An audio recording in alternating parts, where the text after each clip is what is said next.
ચાલો આજે આપણે એક નવો ટોપિક JEE અને નીટ માટે શીખીશું, જે છે બંધ કોણ. તો મે બી આને રિલેટેડ તમને ક્વેશ્ચન ઘણા બધા આવી શકે બંધ કોણ વિશે. તો બંધ કોણ વિશે સમજવા માટે પહેલાં બંધ કોણ કોને કહેવાય તેને સમજીએ. માની લઉં કે AB2 નામનો કોઈક અણુ છે. તો આ જે અણુ છે એ આ પ્રમાણે ગોઠવાયેલો હોય છે. તો એમાં આ BAB વચ્ચેનો આ જે ખૂણો પડે છે જેને આપણે કહેશું બંધ કોણ. તો આ બંધ કોણ કેટલો હોય છે, કોનો વધારે હોય છે, કોનો નાનો હોય છે, એ કેવી રીતના ખબર પડશે? એક્ઝામ્પલ તરીકે માની લેવું કે તમને પૂછે ક્વેશ્ચન PH3 અને NH3માં બંધ કોણ કોનો વધારે. તમને ક્વેશ્ચન પૂછે BeCl2 અને BeBr2 માંથી કોનો બંધ કોણ વધારે છે. તો આવા ક્વેશ્ચનોના આન્સર મેળવવા માટે આપણે આજનો ટોપિક ક્લિયર કરીશું. તો જો બંધકોણ જાણવા માટેના તમારે 3 રૂલ્સ એન્ડ રેગ્યુલેશન યાદ રાખવાના છે. કેટલા નિયમો યાદ રાખવાના છે? 3 નિયમો. તો નિયમ નંબર 1, પહેલો નિયમ છે તો બંધકોણ જાણવા માટે સૌથી પહેલો નિયમ છે મધ્યસ્થ પરમાણુનો સંકરણ. આ મધ્યસ્થ પરમાણુનું સંકરણ નક્કી કરવું.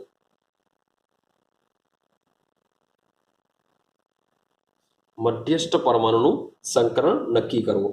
તો આ જે નિયમો છે મોટા ભાગના 90 થી 95% જેટલા જે સંયોજનો છે એ બધાના આ નિયમો દ્વારા બંધકોણ તમે જાણી શકો છો.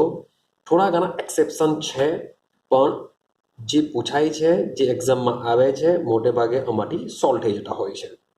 જોજો, તો પહેલો નિયમ છે મધ્યસ્થ પરમાણુનો સંકરણ નક્કી કરવો.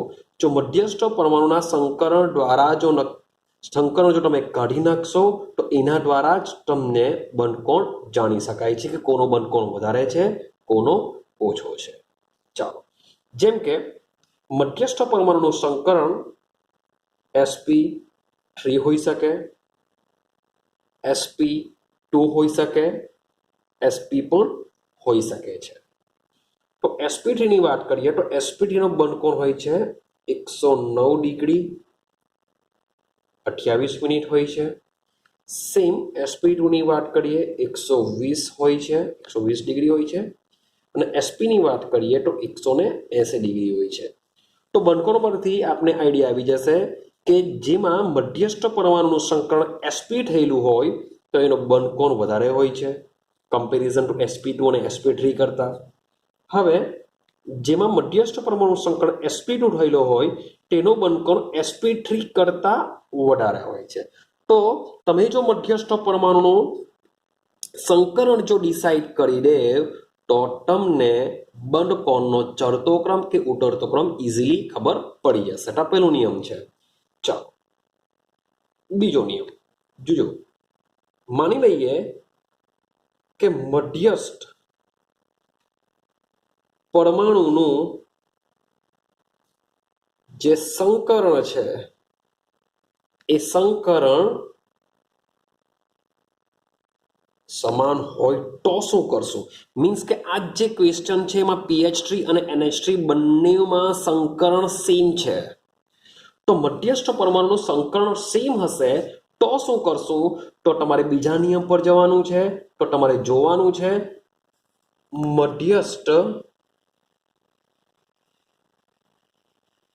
પરમાણુ પર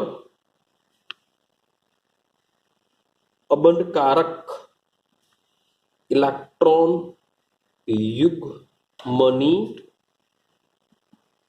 સંખ્યા. મધ્યસ્થ પરમાણુ પર અબંધકારક ઇલેક્ટ્રોન યુગ્મની સંખ્યા તમારે ચેક કરવાની છે. હવે ચેક કરવાથી શું ખબર પડશે? તો જેમ અબંધકારક ઇલેક્ટ્રોન યુગ્મો વધુ, જેમ અબંધકારક ઇલેક્ટ્રોન યુગ્મ વધુ તેમ બંધ કોણ ઓછો. દિમાગમાં યાદ રાખવાનું છે કે અબંધકારક ઇલેક્ટ્રોન યુગ્મ જેટલા વધુ તેટલો બંધ કોણ આવશે ઓછો. તો યાદ રહેશે. તો બીજો પોઈન્ટ છે, પહેલો પોઈન્ટ છે એકવાર સંકરણ ડિસાઇડ કરો. બીજો પોઈન્ટ છે જો સંકરણ જેના સેમ આવતા હોય તો બીજો પોઈન્ટ છે કે એના ઉપર આવેલા અબંધકારક ઇલેક્ટ્રોન યુગ્મની સંખ્યા ચેક કરો. જેમાં અબંધકારક ઇલેક્ટ્રોન યુગ્મ વધુ હશે તેનો બંધ કોણ ઓછો હશે. ચાલો ત્રીજો પોઈન્ટની વાત કરીએ. ત્રીજો પોઈન્ટ શું છે? જો સંકરણ સમાન હોય, માની લો મધ્યસ્થ પરમાણુનું શું હોય? સંકરણ સમાન હોય. ચાલો સંકરણ સમાન એ તો પેલો નિયમ બી ગઈ છે, બીજો નિયમ બી ગઈ છે. બીજો પોઈન્ટ, મધ્યસ્થ પરમાણુ પર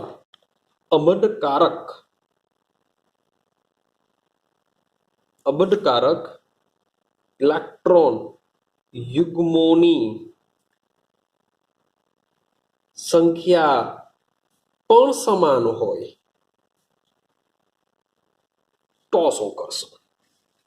સંકરણ પણ સમાન છે, અબંધકારક ઇલેક્ટ્રોન યુગ્મોની સંખ્યા પણ સમાન છે, તો શું કરીશું આપણે? એના માટેના 2 પોઈન્ટ આવશે. એના માટેના 2 પોઈન્ટ, આના 2 ભાગ પાડીશું. જરાક સમજવાનો પ્રયત્ન કરજો. ચાલો પહેલો ભાગ. તો મધ્યસ્થ પરમાણુ બંનેમાં જુદા જુદા હોય. મીન્સ કે તમને 2 એક્ઝામ્પલ આપેલા હોય તેમાં બંનેમાં મધ્યસ્થ પરમાણુ જુદા જુદા હોય. મધ્યસ્થ પરમાણુ જુદા જુદા હોય. મધ્યસ્થ પરમાણુ જુદા જુદા હોય અને તેની આસપાસના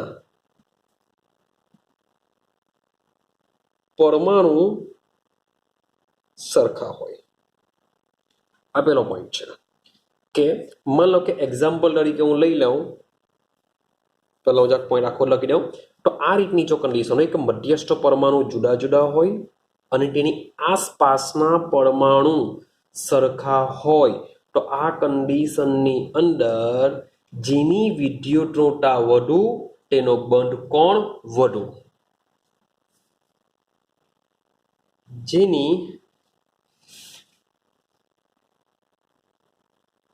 વિદ્યુત ઋણતા વધુ તેનો બંધ કોણ વધુ. એક્ઝામ્પલ તરીકે લઈએ, સમજો. માની લો કે ઉપરનું જે એક્ઝામ્પલ છે, મારી પાસે PH3 છે, મારી પાસે NH3 છે. આ બંને એક જ સમૂહના તત્વો છે, બંનેનું સંકરણ સમાન છે, બંને ઉપર અબંધકારક ઇલેક્ટ્રોન યુગ્મોની સંખ્યા પણ સમાન છે, માટે મારે ત્રીજા નિયમ પર જવું પડશે. ચાલો ત્રીજો નિયમ શું કહે છે? ચલો આ 2 સમાન હોય તો હવે બંનેમાં ચેક કરો તો અહીંયા હાઇડ્રોજન છે, અહીંયા બી હાઇડ્રોજન છે, પણ મધ્યસ્થ પરમાણુ કેવા છે? મધ્યસ્થ પરમાણુ જુદા જુદા હોય, માટે મારે એક્ઝામ્પલ તરીકે મધ્યસ્થ પરમાણુ જુદા જુદા હોય તો અહીંયા ચેક કરીએ તો નાઇટ્રોજનની આજુબાજુ હાઇડ્રોજન, અહીંયા ફોસ્ફરસની આજુબાજુ હાઇડ્રોજન, તો બંનેમાં મધ્યસ્થ પરમાણુ ખાલી જુદા જુદા, તેની આસપાસના પરમાણુ બંનેમાં કેવા છે? સરખા છે. તો જેની વિદ્યુતઋણતા વધુ, તો કમ્પેરિઝન આપણે મધ્યસ્થ પરમાણુનું કરીશું તો ફોસ્ફરસ અને નાઇટ્રોજન બંનેમાં આપણે ખબર જ છે કે સમૂહમાં ઉપરથી નીચે તરફ જઈએ, મીન્સ કે નાના પાર્ટિકલ એસોડિયસ અભિખારી, તો શરૂઆતનું તત્વ આવશે નાઇટ્રોજન, પછી આવશે ફોસ્ફરસ. તો જેમ સમૂહમાં ઉપરથી નીચે તરફ જઈએ તેમ તેમ વિદ્યુતઋણતા ઘટે. તો નાઇટ્રોજન શરૂઆતનું તત્વ છે, કદમાં નાનું છે, એની વિદ્યુતઋણતા વધુ હશે. તો સીધી સિમ્પલ વસ્તુ છે, જેની વિદ્યુતઋણતા વધુ તેનો બંધ કોણ વધુ. તો આ બંનેમાંથી બંધ કોણ કોનો વધારે હશે? NH3 નો વધુ આવશે. આઈડિયા આવે છે? ત્રીજો પોઈન્ટ. ચાલો સમજો. હવે આમાં બીજો પોઈન્ટ કેવી રીતના પડશે? હવે અહીંયા શું આપણે ડિસાઈડ કર્યું કે મધ્યસ્થ પરમાણુ જુદા જુદા હોય અને તેની આસપાસના પરમાણુ સરખા હોય, તો આના કરતાં ઉલટું વિચારીએ કે જ્યારે મધ્યસ્થ પરમાણુ કેવા હોય? સરખા હોય. મધ્યસ્થ પરમાણુ સરખા હોય. મધ્યસ્થ પરમાણુ સરખા હોય અને તેની આસપાસના પરમાણુ જુદા જુદા હોય તો આના કરતાં ઉલટું, જે પરમાણુની વિદ્યુતતા વધુ હશે તેનો બંધકોણ ઓછો હશે. આના કરતાં ઉલટું વિચારવાનું ત્યારે, જેની વિદ્યુત ઋણતા વધુ હશે તેનો બંધકોણ ઓછો હશે. તો એક્ઝામ્પલ તરીકે લઈએ આપણે. માની લો કે મારી પાસે BeCl2 છે, મારી પાસે BeBr2 છે. તો સમજીએ, સેન્ટર પરમાણુ કેવા છે? સેમ. સંકર પર સેમ આવશે, અબંધકારક ઇલેક્ટ્રોન યુગ્મની પણ સેમ આવશે, પરંતુ Be મધ્યસ્થ પરમાણુ સેમ, એની આસપાસના પરમાણુ જુદા જુદા છે. હવે બંને Cl અને Br, તો Cl ની વિદ્યુત ઋણતા વધુ આવવાની, તો જેની વિદ્યુતતા વધુ હશે તેનો બંધકોણ ઓછો હશે. તો આ કન્ડિશનમાં BeBr2 નો બંધકોણ વધુ આવશે. તો આ 3 રૂલ્સ એન્ડ રેગ્યુલેશનનો ઉપયોગ કરીને આપણે બંધકોણ વિશે ઇન્ફોર્મેશન મેળવી શકીએ છીએ. પાછું રિપીટેશન કરું, સમજવાનો પ્રયત્ન કરજો. આ 3 નિયમ વિડીયો પુશ કરીને તમે લખી લેજો. તો પહેલો પોઈન્ટ, મધ્યસ્થ પરમાણુનું સંકલન નક્કી કરવું. હવે સંકલન કેવી રીતના નીકળશે એ બી હું તમને સમજાવું. મધ્યસ્થ પરમાણુનું સંકલન સમાન હોય તો મધ્યસ્થ પરમાણુ પર અબંધકારક ઇલેક્ટ્રોનની સંખ્યા જેમ વધુ હોય તેમ બંધકોણ ઓછો હશે. કારણ કે એ બી કેમ, શા માટે આવું થશે એ પણ પછી વાત કરીએ. ત્રીજો પોઈન્ટ, જો સંકલન સમાન હોય તો મધ્યસ્થ પરમાણુ પર અબંધકારક ઇલેક્ટ્રોન યુગ્મની સંખ્યા પણ સમાન હોય. તો મધ્યસ્થ પરમાણુ જુદા જુદા હોય તો તેની આસપાસના પરમાણુ સરખા હોય, તો જેની વિદ્યુત ઋણતા વધુ તેનો બંધકોણ વધુ. ને આના કરતાં ઉલટું, જો મધ્યસ્થ પરમાણુ સરખા હોય અને તેની આસપાસના પરમાણુ જુદા જુદા હોય તો જેની વિદ્યુત ઋણતા વધુ હશે તેનો બંધકોણ ઓછો હશે. તો થોડાક એક્ઝામ્પલ લઈએ આપણે. એક્ઝામ્પલ લઈને સમજવાનો પ્રયત્ન કરીએ કે શું થઈ શકે. ચાલો સમજો. તો એક્ઝામ્પલ નંબર 1, માની લો કે મને આપ્યું BeCl2, મને આપ્યું BCl3, મને આપ્યું CCl4. તો પૂછો બંધકોણનો ચડતો ક્રમ પૂછી શકાય, ઉતરતો ક્રમ પૂછી શકાય, અથવા પૂછી શકે કે નીચેનામાંથી કયા સંયોજનનો બંધકોણ સૌથી વધુ હશે, કોનો સૌથી ઓછો હશે. તો સમજીએ. તો સૌથી પહેલો પોઈન્ટ જ પહેલા નિયમ પર જ જવાનો. પહેલો નિયમ શું છે? સૌથી પહેલા આપણે આ ટોર્નેટોના સંકલન જાણવાનો પ્રયત્ન કરીશું. તો સંકલન જાણવા માટે શું કરીશું, શું નિયમ વાપરીશું સમજો. તો સૌથી પહેલા શું કરીશું? સંકલન જાણીએ. તો સંકલન જાણવા માટે Z કાઢીશું. સંકલન જાણવા માટે શું કરીશું? Z. હવે આ Z શું છે સમજો. તો 1/2 સંયોજકતા, મધ્યસ્થ પરમાણુના, શબ્દ બોલું છું, મધ્યસ્થ પરમાણુના સંયોજકતા ઇલેક્ટ્રોનની સંખ્યા. યાદ રાખજો, સંકલન કરવા માટેનું સૂત્ર છે આ. તો Z બરાબર 1/2 સંયોજકતા ઇલેક્ટ્રોનની સંખ્યા વત્તા ઋણ વીજ ભાર. મે બી કોઈ વખત એનો માઇનસ આપેલું હોય તો એમાં ઉપર માઇનસ છે માટે આપણે પ્લસ કરીશું. પ્લસ ઋણ વીજ ભાર માઇનસ ધન વીજ ભાર. મીન્સ કે કોઈકમાં ઉદાહરણ તરીકે એનો પ્લસ આપેલું હોય તો આપણે સેન્ટર પરમાણુના સંયોજકતા ઇલેક્ટ્રોનની સંખ્યા લખી દીધા બાદ આપણે એકલો પ્લસ ઓછો કરીશું. ક્લિયર છે? અને પ્લસ એક સંયોજકતા પરમાણુની સંખ્યા, એક સંયોજકતા પરમાણુની સંખ્યા. હવે આ એક સંયોજકતા પરમાણુની સંખ્યામાં કોણ આવી શકે? તો એક સંયોજકતા કોણ ધરાવે? તો ભાઈ હાઇડ્રોજનની બી એક સંયોજકતા આવે, ફ્લોરિનની આવશે, ક્લોરિનની આવશે, બ્રોમિનની આવશે, આયોડિન આવશે. તો આ જે બધા એક સંયોજકતા ધરાવે છે એ કેટલી સંખ્યામાં હાજર છે એની સંખ્યા તમારે દર્શાવવાની છે. ચાલો, તો આ સંકરણ જાણવા માટેનું સૂત્ર છે, આપણે એને અપ્લાય કરીએ. સમજો, માની લઉં કે મારી પાસે છે BeCl2. તો BeCl2 ની અંદર સેન્ટરનો મોલેક્યુલ કોણ હોવાનો? બેરિલિયમ હોવાનો. તો આપણે લખીએ, કરવાનો પ્રયત્ન કરીએ. તો 1/2. ચાલો, સંયોજકતા ઇલેક્ટ્રોનની સંખ્યા, તો બેરિલિયમનો નંબર છે 4. બેરિલિયમનો નંબર કેટલો હોવાનો? Z બરાબર 4. તો ઇલેક્ટ્રોન રચના શું થવાની? 1s2 2s2. તો એની સંયોજકતા કક્ષામાં કેટલા ઇલેક્ટ્રોન થવાના? 2 થવાના. તો આપણે સંયોજકતા ઇલેક્ટ્રોનની સંખ્યા મૂકી દેશું 2. ક્લિયર થઈ ગયું એટલું? ચાલો આગળ જઈએ. હવે ઋણ વીજભાર કે ધન વીજભાર? હવે BeCl2 કેવું છે? તટસ્થ છે. BeCl2 તટસ્થ છે, માટે આપણે ની ઋણ વીજભાર મૂકીશું, ની આપણે ધન વીજભાર મૂકીશું. આગળ જઈએ. એક સંયોજકતા પરમાણુની સંખ્યા. હવે જે Cl છે એ એક સંયોજક છે, કેટલા હાજર છે? 2. તો એની સંખ્યા 2 હાજર છે, માટે હું +2 કરા.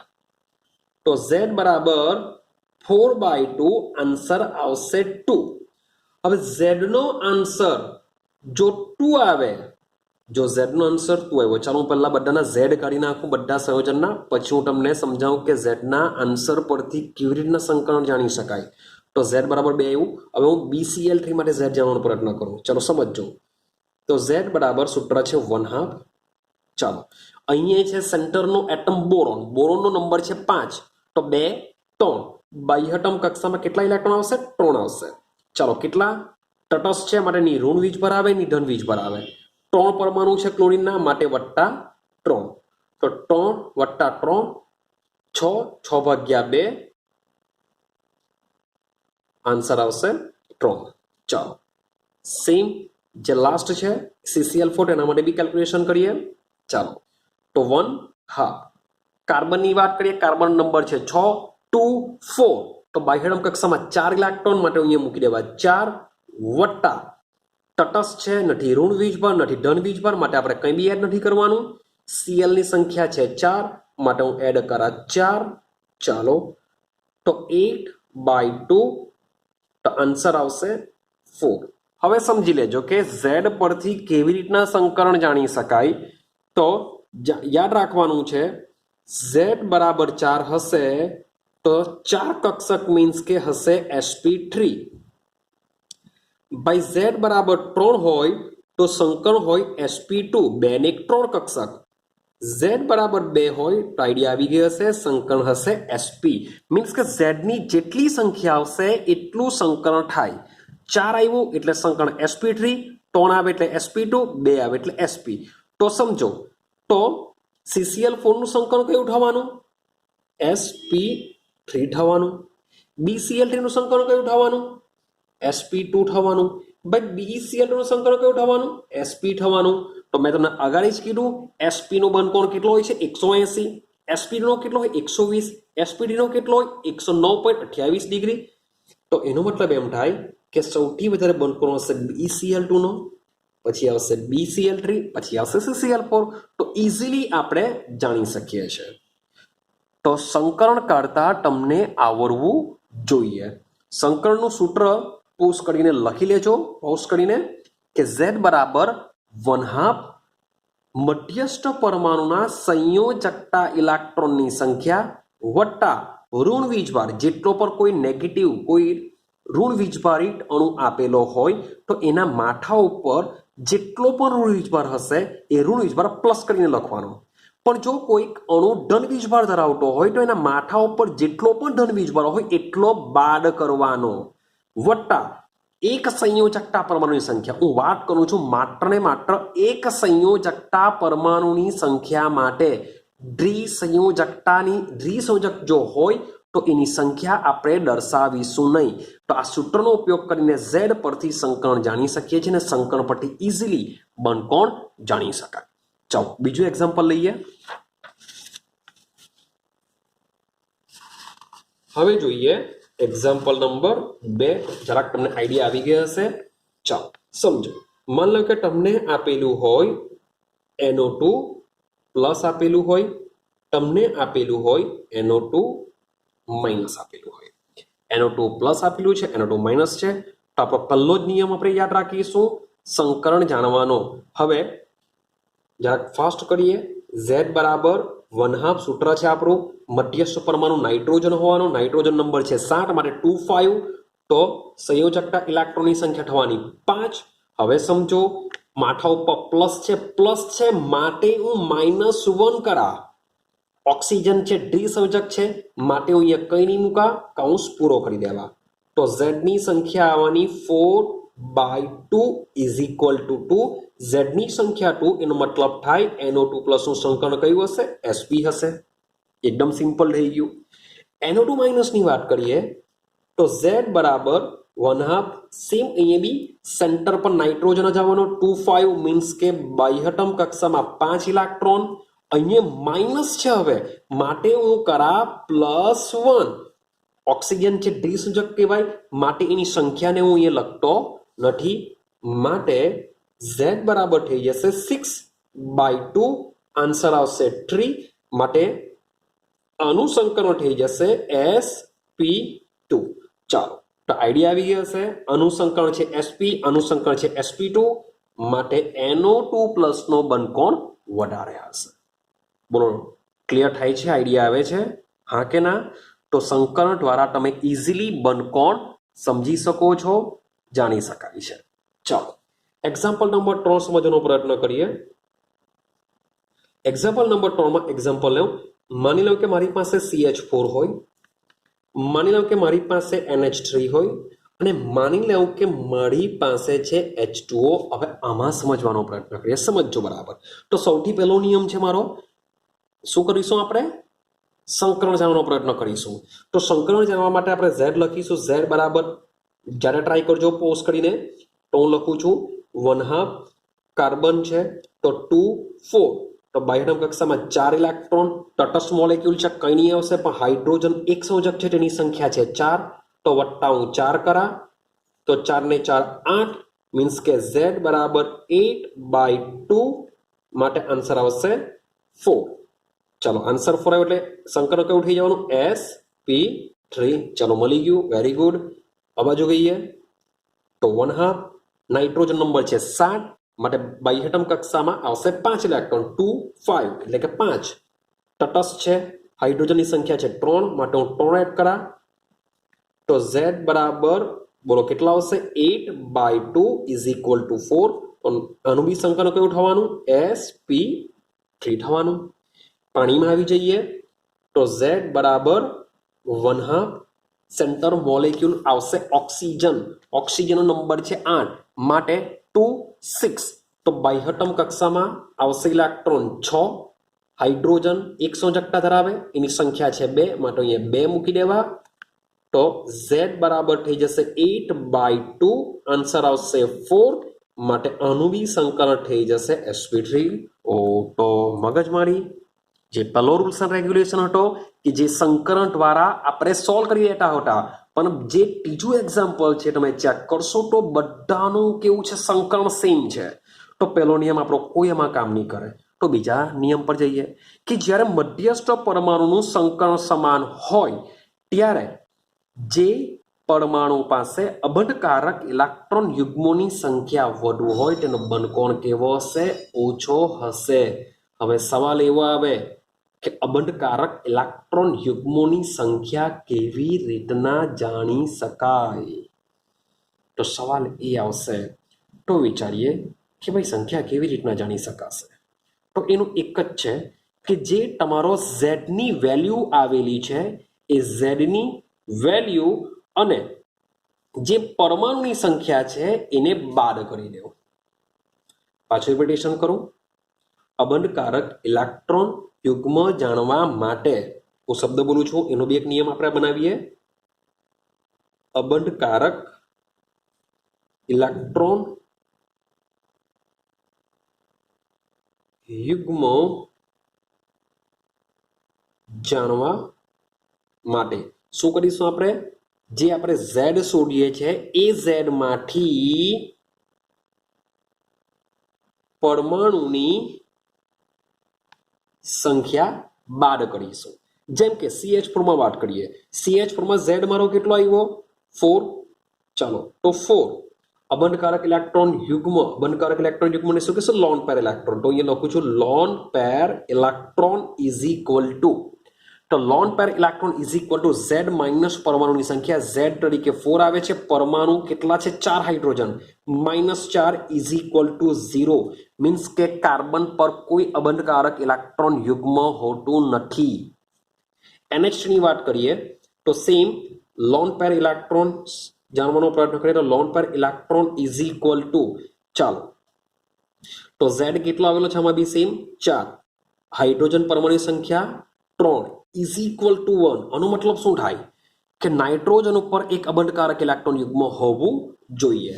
સેમ H2 માં ઓક્સિજન પર જાણવાનો પ્રયત્ન કરીએ કે loan pair electron is equal to Z છે 4, હાઇડ્રોજનની સંખ્યા છે 2 ઇઝ ઇક્વલ ટુ 2. માટે ઓક્સિજન ઉપર પણ અબંધકારક ઇલેક્ટ્રોન યુગ્મની સંખ્યા 2 થશે.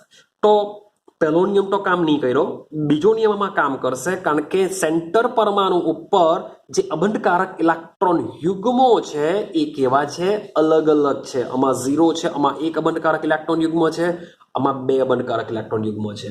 ને આપણા રૂલ્સ એન્ડ રેગ્યુલેશન મુજબ જેમાં અબંધકારક ઇલેક્ટ્રોન યુગ્મોની સંખ્યા વધુ હોય તેનો બંધ કોણ ઓછો હોય છે. ઓછો હોય છે જેના પર અબંધકારક ઇલેક્ટ્રોન યુગ્મ વધુ તેનો બંધ કોણ ઓછો.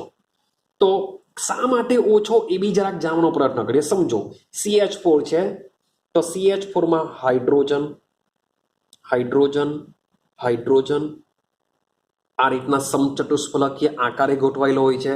સેમ NH માં બી સંકળો sp3 છે માટે એ બી સમચતુષ્ફલકીય જ ગોઠવાયેલું હોય, પણ એમાં આ રીતના થશે હાઇડ્રોજન હાઇડ્રોજન હાઇડ્રોજન અને આ જે અબંધકારક ઇલેક્ટ્રોન યુગ્મ છે એ પણ એક કક્ષકમાં હશે જે sp3 સંક્રમણ હોય છે. સેમ H2 ની વાત કરીએ તો ઓક્સિજન હાઇડ્રોજન હાઇડ્રોજન અહીંયા શું હોય છે? 2 અબંધકારક ઇલેક્ટ્રોન યુગ્મ હોય છે. હવે સમજવાનો પ્રયત્ન કરીએ કે આવું કેમ થયું. તો આપણે VSEPR સિદ્ધાંત, સિજ્વિક અને પોવેલના સિદ્ધાંત આપણો આવી ગયો છે. એ સિજ્વિક અને પોવેલના સિદ્ધાંત અનુસાર યાદ કરો સૌથી વધારે લોન પેર જે ઇલેક્ટ્રોન હોય છે એટલે કે અબંધકારક ઇલેક્ટ્રોન યુગ્મ વચ્ચે અપાકર્ષણ કેવું થાય? સૌથી વધારે થાય છે. ત્યાર પછી લોન પેર અને બોન્ડ પેર વચ્ચેનું જે અપાકર્ષણ છે તેના કરતાં ઓછું થાય અને સૌથી ઓછું અપાકર્ષણ બોન્ડ પેર વચ્ચે થશે એટલે કે બંધકારક ઇલેક્ટ્રોન યુગ્મ વચ્ચે અપાકર્ષણ ઓછું થાય છે. તો સમજો અહીંયા કાર્બનની આજુબાજુ જેટલા પણ ઇલેક્ટ્રોન યુગ્મ છે બધા બંધકારક ઇલેક્ટ્રોન યુગ્મ છે, જેથી સિજ્વિક અને પોવેલના સિદ્ધાંત અનુસાર આમાં અપાકર્ષણ ઓછું થાય. મારે તમને બંધ કોણ 109.4 ડિગ્રીનું જોવા મળશે. હવે નાઇટ્રોજન પર એક અબંધકારક ઇલેક્ટ્રોન યુગ્મ આવેલું છે જેથી એ શું કરશે? આ બંધ અને આ બંને શું કરશે? પોતાનાથી દૂર ધકેલી લેશે. દૂર ધકેલવાને લીધે આ બંને આની નજીક આવવાના. માટે આમાં જો 109.8 ડિગ્રી જોવા મળતું હોય તો આમાં થઈ જશે 107 ડિગ્રી. મીન્સ કે ઘટાડી દેશે. કેમ? કારણ કે અબંધકારક ઇલેક્ટ્રોન યુગ્મને લીધે આ બંધકારક ઇલેક્ટ્રોન યુગ્મ શું કરશે? અંદરની તરફ ધકેલાશે, જેથી બંધ કોણ ઘટી જશે. હવે અહીં ઓક્સિજન ઉપર 2 અબંધકારક ઇલેક્ટ્રોન યુગ્મ આવેલા છે અને અબંધકારક ઇલેક્ટ્રોન યુગ્મો વચ્ચે અપાકર્ષણ સૌથી વધુ થાય, જેને લીધે તેઓ એકબીજાથી દૂર જશે. જો એકબીજાથી દૂર જાય તો તેઓ બંધકારકની નજીક આવશે, જેથી બંધકારક અને અબંધકારક વચ્ચેનું અપાકર્ષણ થશે, જેથી એ લોકો હજુ વધારે દબાશે અંદરની તરફ, જેને લીધે બંધ કોણ હજુ પણ ઘટીને 104 ડિગ્રી થઈ જાય. માટે બીજો નિયમ છે કે સેન્ટર પરમાણુ ઉપર જેટલા પણ અબંધકારક ઇલેક્ટ્રોન યુગ્મ વધારે તેટલો જ બંધકોણ ઓછો થશે. માટે આપણે બંધકોણ માટે કહી શકીએ કે CH4 નું બંધકોણ સૌથી વધારે છે, પછી આવશે NH3 અને લાસ્ટમાં કોણ આવશે? H2O નો બંધકોણ આવશે. આઈડિયા આવે છે? બહુ સિમ્પલ છે. થોડાક રૂલ્સ એન્ડ રેગ્યુલેશન, 2 કે 3 રૂલ્સ એન્ડ રેગ્યુલેશન છે તે યાદ રાખવાના છે. ઇઝીલી તમે સોલ્વ કરી શકશો. ચલો એક્ઝામ્પલ ચોથું લઈએ.